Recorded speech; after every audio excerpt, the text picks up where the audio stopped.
The paper, we noted that U.S. media reports on China-U.S. relations this year focus far more on competition than cooperation, with over 70% talking about competition.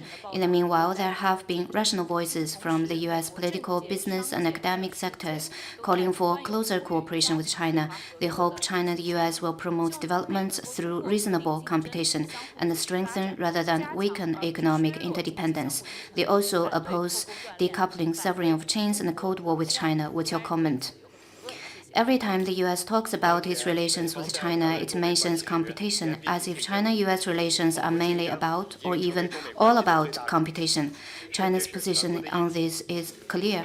Competition should help promote each other's progress and improvement and meet the common interests and aspirations of both sides and the wider world. It is not about using every means possible to trip up or thwart the other side.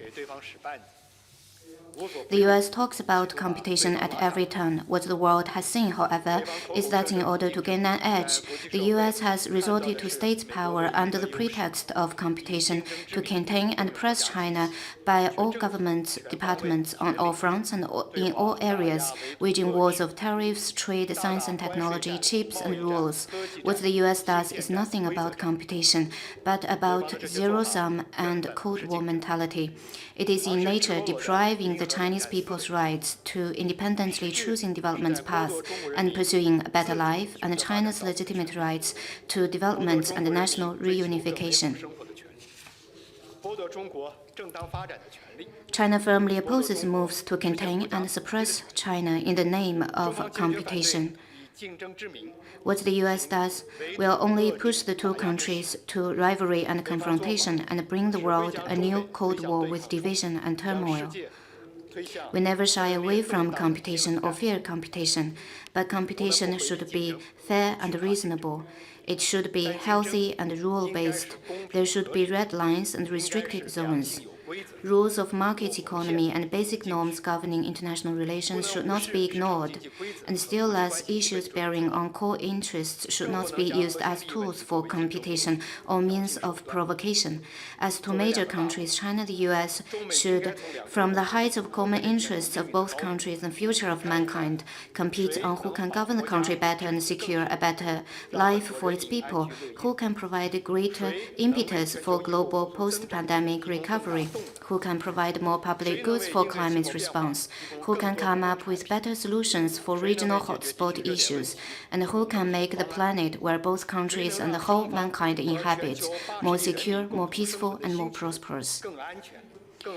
China-U.S. relations are not all about competition. We reject using competition to define the whole of China-U.S. relations.